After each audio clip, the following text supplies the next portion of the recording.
Hello दोस्तों, नमस्कार। स्वागत है आपका हमारे यूट्यूब चैनल देवभूमि स्टडी पॉइंट में। आप सभी कैसे हैं मित्रों? मैं उम्मीद करता हूं आप सभी स्वस्थ होंगे, मस्त होंगे और आपकी स्टडी काफ़ी ज़्यादा अच्छी चल रही होगी दोस्तों। साथियों, आप सभी जानते होंगे कि आपका जो अभी हाल ही में पटवारी का एग्जाम हुआ है, इसमें करंट अफेयर्स के अच्छे खासे प्रश्न पूछे गए थे, चाहे वो नेशनल इंटरनेशनल करंट अफेयर्स हो या फिर वो उत्तराखंड से रिलेटेड करंट अफेयर्स हो। तो दोस्तों, अगर आप उत्तराखंड से रिलेटेड करंट अफेयर्स सर्च कर रहे हैं तो मैं आपको डिस्क्रिप्शन में लिंक दे दूंगा, आप वहां जाकर के उन वीडियोस को देख सकते हैं। मैंने उनके ऊपर वीडियोस बनाई हुई है। तथा आज मैं आपके साथ नेशनल इंटरनेशनल करंट अफेयर्स के कुछ महत्वपूर्ण प्रश्न डिस्कस करने वाला हूं दोस्तों, जो कि चुने हुए महत्वपूर्ण प्रश्न हैं, जो कि आपको आगामी एग्जाम में आपके देखने के लिए मिल सकते हैं दोस्तों। साथियों, अगर आप लोग इस वीडियो पर बने हैं तो अंत तक वीडियो पर बने रहिएगा तथा चैनल को सब्सक्राइब कर लीजिएगा दोस्तों। वीडियो को लाइक करके शेयर कर दीजिएगा। आपके सपोर्ट की आवश्यकता है दोस्तों। अगर आप लोग अपना सपोर्ट बनाए रखेंगे तो आप आगे आपको बेहतरीन कंटेंट और भी ज़्यादा इसमें देखने के लिए मिलेगा। तो आप सभी अपना सहयोग दें मित्रों। ऐसी आशा के साथ मैं आगे बढ़ता हूँ और आज का पहला प्रश्न देखते हैं दोस्तों। विश्व स्तर पर दुनिया का तीसरा सबसे बड़ा ऑटो बाजार कौन सा देश बना है? तो दोस्तों, भारत हमारा दुनिया का तीसरा सबसे बड़ा ऑटो बाजार देश बना है, जापान को पछाड़ करके। ठीक है दोस्तों, आपने ध्यान रखना है कि जापान को पीछे करके भारत दुनिया का तीसरा सबसे बड़ा ऑटो बाजार देश बना है। पहले नंबर पर इसमें चीन स्थित है। नेक्स्ट प्रश्न हमारा, भारत ने किस देश के खिलाफ एक दिवसीय क्रिकेट के इतिहास में अब तक की सबसे बड़ी जीत दर्ज करी है? तो दोस्तों, भारत ने श्रीलंका के खिलाफ ओडीआई क्रिकेट यानी वनडे क्रिकेट के इतिहास में अब तक की सबसे बड़ी जीत दर्ज करी है। नेक्स्ट क्वेश्चन है हमारा, एनटीपीसी द्वारा पहली हरित हाइड्रोजन मिश्रण परियोजना का प्रारंभ कहाँ किया गया है? तो सूरत, गुजरात में पहली हरित हाइड्रोजन मिश्रण परियोजना का प्रारंभ किया गया है दोस्तों। महत्वपूर्ण प्रश्न है दोस्तों, आप लोगों ने इसे जरूर ध्यान रखना है। अगला प्रश्न है हमारा, किस राज्य सरकार ने जाति सर्वेक्षण शुरू किया है? तो दोस्तों, बिहार राज्य सरकार ने जाति सर्वेक्षण शुरू किया है। आप लोगों ने ध्यान रखना है। अगला प्रश्न हमारा, 30वें राष्ट्रीय बाल विज्ञान कांग्रेस का आयोजन कहाँ किया गया है? तो 30वें राष्ट्रीय बाल विज्ञान कांग्रेस का आयोजन दोस्तों अहमदाबाद, गुजरात में किया गया है और यह 27 जनवरी से 31 जनवरी 2023 तक आयोजित किया गया था। आगे बढ़ते हैं दोस्तों। अगला प्रश्न है हमारा, 15वें हॉकी विश्व कप 2023 की विजेता टीम कौन रही? तो दोस्तों, जर्मनी हॉकी विश्व कप 2023 की विजेता टीम रही है साथियों, और इसमें उपविजेता बेल्जियम रहा है। इसका आयोजन कहाँ किया गया था? अगर आपसे प्रश्न पूछा जाए कि हॉकी विश्व कप 2023 का आयोजन कहाँ किया गया था, तो उड़ीसा, भारत में इस हॉकी विश्व कप का आयोजन किया गया था दोस्तों, जिसमें जर्मनी जीता था। आगे बढ़ते हैं। गणतंत्र दिवस 2023 परेड की सर्वश्रेष्ठ झांकी किसे घोषित किया गया है? तो साथियों, अगर आप लोग उत्तराखंड एग्जाम की तैयारी कर रहे हैं तो आप लोगों को जरूर ये पता होगा कि उत्तराखंड राज्य की मानस खंड पर आधारित झांकी को गणतंत्र दिवस 2023 परेड की सर्वश्रेष्ठ झांकी घोषित किया गया है। और साथियों, इससे पहले मैंने जो करंट अफेयर्स आपको कराई थी उसमें बताया था कि हमारे जो मुख्य अतिथि हैं वो मिस्र के राष्ट्रपति अब्देल फतेह हैं। ये प्रश्न बना था दोस्तों, आप लोगों ने चेक करा होगा अगर पटवारी का एग्जाम तो साथियों, आप लोग सभी तथ्यों को ध्यान रखते हुए चलना। बिल्कुल भी आप लोगों ने लापरवाही नहीं बरतनी है, सभी चीज़ों को एकदम से ध्यान रखते हुए चलना है। आगे बढ़ते हैं। भारत का पहला संविधान साक्षर जिला कौन सा बना है? तो दोस्तों, कुल्लम, जो कि केरल का एक जिला है, यह भारत का पहला संविधान साक्षर जिला बना है। महत्वपूर्ण प्रश्न है दोस्तों, आप लोगों ने जरूर इसे ध्यान रखना चाहिए। अगला प्रश्न है, भारत का सबसे बड़ा छात्र संचालित महोत्सव सारंग 2023 का आयोजन कहाँ किया जा रहा है? तो दोस्तों, भारत का सबसे बड़ा छात्र संचालित महोत्सव सारंग 2023 का आयोजन आईआईटी मद्रास में किया जा रहा है। अगला प्रश्न है हमारा, ग्लोबल फायर पावर रिपोर्ट 2023 के अनुसार भारत की सैन्य शक्ति को वैश्विक स्तर पर कौन सी रैंक प्राप्त हुई है? तो दोस्तों, ग्लोबल फायर पावर रिपोर्ट 2023 के अनुसार भारत की सैन्य शक्ति को वैश्विक स्तर पर चौथी रैंक प्राप्त हुई है दोस्तों। और पहली रैंक किसे प्राप्त हुई है? तो अमेरिका को यह इसमें पहला स्थान प्राप्त हुआ है।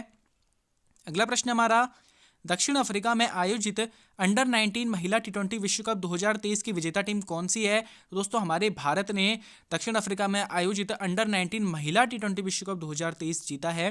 और इसमें रनर अप कौन सी टीम रही? तो इंग्लैंड इसमें रनर अप यानी उपविजेता रही है। आप लोगों ने इतने तथ्य यहाँ से ध्यान रखने हैं। आगे बढ़ते हैं दोस्तों। अगला प्रश्न है हमारा, कौन सा देश हाइड्रोजन संचालित ट्रेन शुरू करने वाला दुनिया का दूसरा तथा एशिया का पहला देश बन गया है? तो दोस्तों, चीन जो है वह हाइड्रोजन संचालित ट्रेन शुरू करने वाला दुनिया का दूसरा तथा एशिया का पहला देश बन गया है। आप लोगों ने ध्यान रखना है। अगला प्रश्न हमारा, कौन सी भारतीय राजनीतिक पार्टी दुनिया की पहली पूरी तरह से डिजिटल पार्टी बन गई है? दोस्तों यह प्रश्न आप लोगों को किसी ना किसी एग्जाम में देखने के लिए जरूर मिलेगा, तो आप लोग इसे ध्यान रखते हुए चलना कि भारतीय जनता पार्टी बीजेपी दुनिया की पहली पूरी तरह से डिजिटल पार्टी बन गई है। अगला प्रश्न हमारा, विश्व बैंक यानी वर्ल्ड बैंक ने किस प्राणी के संरक्षण के लिए विश्व का पहला वन्य जीव संरक्षण बॉन्ड जारी किया है? दोस्तों विश्व बैंक के द्वारा विश्व का पहला वन्य जीव संरक्षण बॉन्ड जारी किया गया है ब्लैक राइनो यानी काले गैंडे के संरक्षण के लिए। आप लोगों ने ध्यान रखना है। आगे बढ़ते हैं दोस्तों, 12वां विश्व हिंदी सम्मेलन कहाँ आयोजित किया गया है? तो दोस्तों फिजी में 15 से 17 फरवरी 2023 में फिजी में 12वां विश्व हिंदी सम्मेलन आयोजित किया गया है। साथियों आप लोगों को हिंदी की दृष्टि से या महत्वपूर्ण आपका करंट अफेयर्स बैठता है, तो दोस्तों आप लोगों ने इसे बेहतरीन तरीके से तैयार रखना है। आपके आगे जो भी आगे एग्जाम होने वाले ना उसके लिए भी काफ़ी ज़्यादा महत्वपूर्ण प्रश्न है, तो आप लोगों ने इसे ध्यान रखना चाहिए। आगे बढ़ते हैं, T20 इंटरनेशनल में 100 विकेट लेने वाली भारत की पहली गेंदबाज कौन बनी है? तो दोस्तों T20 इंटरनेशनल में 100 विकेट्स लेने वाली भारत की पहली जो गेंदबाज बनी है वो दीप्ति शर्मा है। आप लोगों ने ध्यान रखना है। अगला प्रश्न है, हाल ही में दुनिया का दूसरा सबसे ज़्यादा प्रदूषित शहर कौन सा बना है? तो दोस्तों हमारा जो मुंबई है वह दुनिया का दूसरा सबसे ज़्यादा प्रदूषित शहर बना है। आगे बढ़ते हैं दोस्तों, अगला प्रश्न हमारा, यूपीआई लाइट फीचर लॉन्च करने वाला पहला पेमेंट बैंक कौन सा बना है? तो दोस्तों Paytm payment bank UPI light feature launch करने वाला पहला पेमेंट बैंक बना है। महत्वपूर्ण प्रश्न है, आप लोगों ने जरूर इसे ध्यान रखना चाहिए। अगला प्रश्न है, हाल ही में मोहम्मद शहाबुद्दीन किस देश के 22वें राष्ट्रपति बनेंगे? तो दोस्तों मोहम्मद शहाबुद्दीन बांग्लादेश के 22वें राष्ट्रपति बनेंगे। अगला प्रश्न है हमारा, वर्ल्ड हैप्पीनेस इंडेक्स यानी विश्व खुशहाली रिपोर्ट 2023 में भारत का स्थान क्या रहा है? दोस्तों विश्व खुशहाली रिपोर्ट 2023 में भारत का स्थान 136वां रहा है। दोस्तों 2021 में यह स्थान भारत का 139वां था और 2020 में भारत इसमें 144वें पायदान पर था। आप लोगों ने ध्यान रखना है कि यानी इसमें इंप्रूवमेंट हमें देखने के लिए मिली है। इसी से रिलेटेड एक महत्वपूर्ण प्रश्न है दोस्तों कि लगातार 5वें साल दुनिया का सबसे खुशहाल देश कौन सा बना है? तो फिनलैंड दोस्तों इस बार भी यानी जो विश्व खुशहाली रिपोर्ट 2023 आई है इसमें भी फिनलैंड फर्स्ट नंबर पर रहा है और ऐसा करने वाला वो लगातार पांचवी बार लगातार 5 साल में मतलब दुनिया का सबसे खुशहाल देश वो फिनलैंड ही रहा है। जो भी वर्ल्ड हैप्पीनेस इंडेक्स के द्वारा जो भी रिपोर्ट जारी हुई है इसमें फिनलैंड 5 सालों से लगातार टॉप पर रहा है। आप लोगों ने ध्यान रखना है, महत्वपूर्ण प्रश्न है। आगे बढ़ते हैं, हाल ही में किस राज्य की कैबिनेट ने पीएम श्री योजना लागू करने का निर्णय लिया है? तो दोस्तों महाराष्ट्र सरकार ने पीएम श्री योजना लागू करने का निर्णय लिया है और इस योजना के तहत देश भर में से स्कूलों का चयन किया जाएगा, फिर उनको नई शिक्षा नीति के तहत मॉडिफाई किया जाएगा। आप लोगों ने इतना ध्यान रखना है कि महाराष्ट्र सरकार के द्वारा पीएम श्री योजना लागू करने का निर्णय लिया गया है। हाल ही में किस राज्य में नकल विरोधी कानून लागू हुआ है? दोस्तों तो उत्तराखंड राज्य में नकल विरोधी कानून लागू हुआ है। आप सभी इस बात से अवगत होंगे। आप सभी ने भी देखा होगा कि उत्तराखंड में अभी हाल ही में काफ़ी ज़्यादा हो हंगामा हुआ था, तो दोस्तों जिसके बाद उत्तराखंड में हमारा नकल विरोधी कानून लागू हुआ है और उसके बाद अगर कोई इसमें असंवैधानिक तौर पर यानी कि अगर कोई बिना प्रूफ के बिना किसी भी सबूत के अगर कोई भी बोलता है कि यह पेपर लीक हो गया है या फिर किसी प्रकार की कोई कार्रवाई करते हुए दिखाई देता है तो उसके खिलाफ भी एफआईआर दर्ज करके उससे भी जेल हो जाएगी। दोस्तों यह ध्यान रखना है आप लोगों ने। आगे बढ़ते हैं दोस्तों, किस राज्य सरकार ने अपने बजट में सभी प्रतियोगी परीक्षाओं को निःशुल्क कराने की योजना प्रस्तुत करी है? तो महत्वपूर्ण प्रश्न है दोस्तों, तो राजस्थान सरकार के द्वारा ऐसा करा गया है कि अपने बजट में सभी प्रतियोगी परीक्षाओं को निःशुल्क कराने की योजना उन्होंने प्रस्तुत करी है। आगे बढ़ते हैं दोस्तों,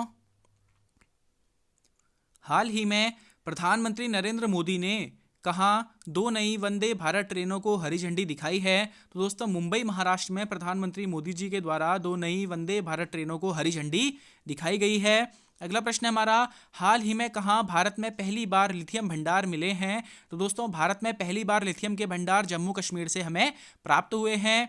अगला प्रश्न हमारा, किस देश ने भीषण ऊर्जा संकट के बीच राष्ट्रीय आपदा घोषित करी है? तो दोस्तों दक्षिण अफ्रीका के द्वारा ऊर्जा संकट के बीच राष्ट्रीय आपदा घोषित करी गई है। महत्वपूर्ण प्रश्न है, आप लोगों ने इसे ध्यान रखना है। आगे बढ़ते हैं, हाल ही में तुर्की और सीरिया की मदद के लिए भारत द्वारा चलाए गए ऑपरेशन का नाम क्या है? तो दोस्तों आप सभी इस बात से अवगत होंगे कि तुर्की और सीरिया में भयंकर भूकंप वगैरह चल रहे थे, तो जिसके बाद भारत ने वहाँ पर मदद के लिए अपना ऑपरेशन दोस्त चलाया है। तो दोस्तों महत्वपूर्ण प्रश्न है, आप लोगों ने देखा होगा इससे पहले जो यूक्रेन में फंसे हुए लोग थे उसके लिए ऑपरेशन गंगा चलाया गया था, तो वह प्रश्न हमारे एग्जाम में बना था। तो यह प्रश्न भी काफ़ी ज़्यादा महत्वपूर्ण हमारे लिए हो जाता है कि तुर्की और सीरिया की मदद के लिए भारत द्वारा चलाए गए ऑपरेशन का नाम क्या है? तो ऑपरेशन दोस्त भारत के द्वारा चलाया गया है।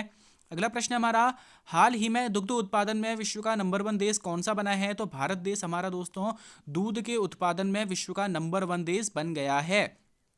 अगला प्रश्न है, हाल ही में भारतीय सेना द्वारा ऑपरेशन सद्भावना का आयोजन कहाँ किया जा रहा है? तो दोस्तों लद्दाख में भारतीय सेना के द्वारा लद्दाख में ऑपरेशन सद्भावना का आयोजन किया जा रहा है दोस्तों, और इसका उद्देश्य है शिक्षा के स्तर में सुधार व गुणवत्तापूर्ण शिक्षा प्रदान करना। तो दोस्तों आप सभी ने इन सभी चीज़ों को ध्यान में रखना है कि ऑपरेशन सद्भावना भारतीय सेना के द्वारा चलाया जाने वाला एक अभियान है दोस्तों, जो कि लद्दाख में आयोजित किया जा रहा है। आगे बढ़ते हैं दोस्तों। अगला प्रश्न है दोस्तों, हाल ही में विश्व के सबसे लोकप्रिय नेता 78% अप्रूवल रेटिंग के साथ कौन बने हैं? तो प्रधानमंत्री नरेंद्र मोदी जी विश्व के सबसे लोकप्रिय नेता बने हैं। आप लोगों ने ध्यान रखना है। महत्वपूर्ण प्रश्न है दोस्तों, पीएम से रिलेटेड जितने भी महत्वपूर्ण प्रश्न हैं आप लोगों ने एक बार देख करके जाने हैं, और ये उन्हीं महत्वपूर्ण प्रश्नों में शामिल होता है, तो आप लोगों ने इसको जरूर ध्यान रखना चाहिए। हाल ही में केंद्रीय क्षेत्रीय परिषद की 15वीं स्थायी समिति की बैठक कहाँ आयोजित हुई है? तो दोस्तों केंद्रीय क्षेत्रीय परिषद की 15वीं स्थायी समिति की बैठक हमारे देहरादून में आयोजित हुई है। आगे बढ़ते हैं, किस राज्य में एशिया का सबसे बड़ा हेलीकॉप्टर कारखाना खोला गया है दोस्तों? तो कर्नाटक राज्य में एशिया का सबसे बड़ा हेलीकॉप्टर कारखाना खोला गया है, और हिंदुस्तान एरोनॉटिकल लिमिटेड द्वारा यह कारखाना खोला गया है। महत्वपूर्ण है दोस्तों, आप लोगों ने ध्यान रखना है। विश्व कैंसर दिवस 2023 कब बनाया गया है? तो दोस्तों 4 फरवरी को विश्व कैंसर दिवस मनाया गया है, और इसकी थीम आप लोगों ने ध्यान रखनी है कि इसकी थीम है क्लोज द केयर केयर, यानी क्लोज द केयर केयर इसकी थीम है दोस्तों, आप लोगों ने ध्यान रखना है विश्व कैंसर दिवस 2023 की थीम। आगे बढ़ते हैं, किस राज्य के मुख्यमंत्री प्रेम सिंह तमांग ने मेरो रूख मेरो संतति नामक पहल प्रारंभ करी है दोस्तों? तो सिक्किम के मुख्यमंत्री प्रेम सिंह तमांग जी के द्वारा मेरो रूख मेरो संतति नामक पहल प्रारंभ करी गई है, और इस पहल के तहत सिक्किम में यदि बच्चा पैदा होता है तो माता पिता को 100 पौधे लगाने अनिवार्य होंगे। ये एक अच्छी पहल है दोस्तों, जिसके द्वारा सिक्किम अपने पर्यावरण के जो क्षेत्र है उसमें इंप्रूवमेंट करना चाहता है। तो दोस्तों एक अच्छी पहल है कि इसके तहत क्या होगा कि यदि कोई बच्चा पैदा होगा किसी भी घर में तो उसके माता पिता को 100 पौधे लगाने अनिवार्य होंगे। तो मेरो रूख मेरो संतति नामक पहल सिक्किम राज्य सरकार के द्वारा लागू करी गई है। आगे बढ़ते हैं दोस्तों, लुमिनस द्वारा भारत की पहली हरित ऊर्जा आधारित सौर पैनल फैक्ट्री किस राज्य में बनाई जाएगी? तो दोस्तों उत्तराखंड के रुद्रपुर में। ठीक है, उत्तराखंड के रुद्रपुर में लुमिनस द्वारा भारत की पहली हरित ऊर्जा आधारित सौर पैनल फैक्ट्री बनाई जाएगी। दोस्तों आप सभी इस बात से अवगत होंगे कि रुद्रपुर में हमारा जो सिटकुल है, पंतनगर सिटकुल, वहाँ पर कुछ जो पड़ता है दोस्तों उसी के आसपास रुद्रपुर में, तो दोस्तों वहाँ पर लुमिनस द्वारा भारत की पहली हरित ऊर्जा आधारित सौर पैनल फैक्ट्री बनाई जाएगी। आप लोगों ने ध्यान रखना है।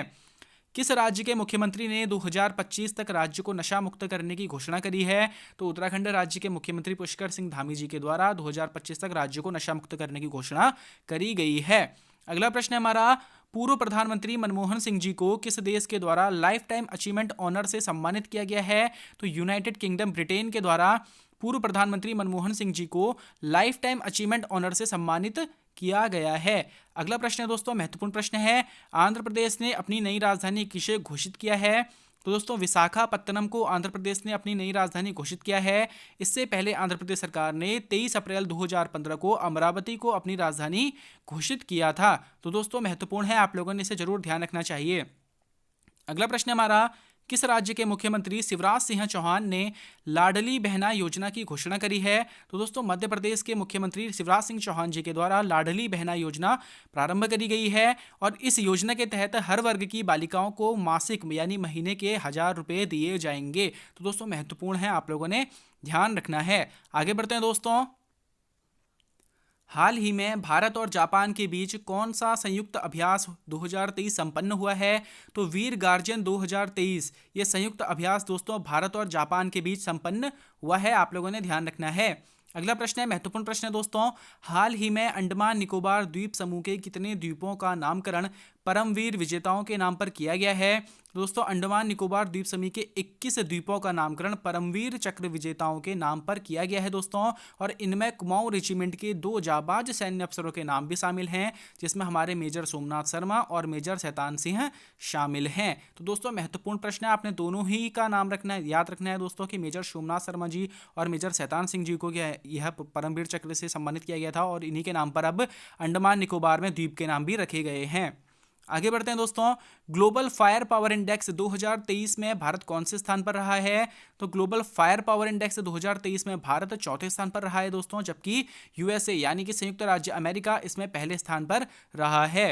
अगला प्रश्न हमारा, वनडे इंटरनेशनल क्रिकेट में दोहरा शतक लगाने वाले सबसे युवा बल्लेबाज कौन बने हैं? तो दोस्तों आप सभी जानते होंगे कि शुभमन गिल जो कि भारत के क्रिकेटर हैं, इनके द्वारा वनडे इंटरनेशनल यानी कि एक दिवसीय क्रिकेट में दोहरा शतक लगाने वाले ये सबसे युवा बल्लेबाज बने हैं। अगला प्रश्न हमारा, रक्षा मंत्री राजनाथ सिंह ने कहाँ सौर्य स्थल का उद्घाटन किया है दोस्तों? तो देहरादून के चीड़ बाग में रक्षा मंत्री राजनाथ सिंह के द्वारा सौर्य स्थल का उद्घाटन किया गया है। महत्वपूर्ण प्रश्न, आप लोगों ने जरूर इसे ध्यान रखना चाहिए। अगला प्रश्न है, देश का पहला पूरी तरह से डिजिटल बैंकिंग राज्य कौन सा बना है? तो केरल दोस्तों देश का पहला पूरी तरह से डिजिटल बैंकिंग राज्य बना है। आगे बढ़ते हैं दोस्तों। किस राज्य सरकार ने अपने बजट का 18% शिक्षा के लिए आवंटित किया है? तो दोस्तों बिहार राज्य सरकार के द्वारा अपने बजट का 18% शिक्षा के लिए आवंटित किया गया है। बिहार सरकार की आपको कंडीशन पता ही होगी दोस्तों कि सबसे ज़्यादा खराब जो शिक्षा का स्तर रहता है वो बिहार राज्य में रहता है, और अब बिहार राज्य सरकार के द्वारा अपने बजट का 18% शिक्षा के लिए आवंटित कर दिया गया है। एक बड़ी पहल है। आगे बढ़ते हैं दोस्तों। सुखोई लड़ाकू विमान उड़ाने वाली भारत की पहली महिला पायलट कौन बनी है? तो अवनी चतुर्वेदी सुखोई लड़ाकू विमान उड़ाने वाली भारत की पहली महिला पायलट बनी है। अगला प्रश्न हमारा, किस देश के साथ भारत का व्यापार 2022 में पहली बार 100 अरब डॉलर के पार पहुंचा है? तो दोस्तों चीन के साथ भारत का व्यापार 2022 में पहली बार 100 अरब डॉलर के पार पहुंचा है। महत्वपूर्ण प्रश्न है, आप लोगों ने जरूर इसे ध्यान रखना चाहिए। अगला प्रश्न हमारा, कौन सी राज्य सरकार हाल ही में सभी ऑफलाइन सेवाएं समाप्त करके पूरी तरह से डिजिटल हो गई है? तो दोस्तों जम्मू कश्मीर राज्य सरकार सभी ऑफलाइन सेवाएं समाप्त करके पूरी तरह से डिजिटल हो गई है। अगला प्रश्न हमारा और आज का अंतिम प्रश्न दोस्तों, हाल ही में पर्यटन मंत्रालय द्वारा पहला विश्व पर्यटन निवेशक शिखर सम्मेलन किस शहर में आयोजित किया जाएगा? तो नई दिल्ली में दोस्तों विश्व पर्यटन निवेशक शिखर सम्मेलन आयोजित किया जाएगा। दोस्तों ये आपके 50 महत्वपूर्ण प्रश्न थे जो कि आपको आपके आगामी एग्जाम में देखने के लिए मिल सकते हैं दोस्तों। मित्रों अगर आप लोग इस चैनल पर नए हैं तो चैनल को जरूर सब्सक्राइब कर लीजिएगा, वीडियो को लाइक करके शेयर कर दीजिएगा दोस्तों। आपके सहयोग का आकांक्षी यह चैनल है दोस्तों, तो अपना सपोर्ट बनाए रखना, लाइक व सब्सक्राइब जरूर कर देना दोस्तों। अपना सपोर्ट बनाना, हम आगे और ज़्यादा इंप्रूव आप लोगों के लिए होंगे तथा आगे आप लोगों तक बहुत ही ज़्यादा बेहतरीन कंटेंट पहुँचाने का प्रयास करेंगे दोस्तों। मित्रों मैंने आप लोगों के कनिष्ठ सहायक एग्जाम से रिलेटेड साइंस के ऊपर वीडियोस बना रखे हैं, अगर आपने उन वीडियोस को नहीं देखा है तो मैं डिस्क्रिप्शन में उनका लिंक दे दूंगा दोस्तों, आप वहाँ जाकर के उन वीडियोस को देख सकते हैं। साथियों मैं उम्मीद करता हूं कि आप सभी के सभी को यह मेरी करंट अफेयर्स की क्लास आप सभी के सभी को आगे आपके आगामी एग्जाम के लिए काफ़ी ज़्यादा फ़ायदा पहुंचाएगी दोस्तों। मैं उम्मीद करता हूं आप सभी के सभी अपना एग्जाम आराम से निकाल लेंगे दोस्तों। इसी के साथ मैं अपनी वाणी को विराम देता हूं मित्रों, धन्यवाद।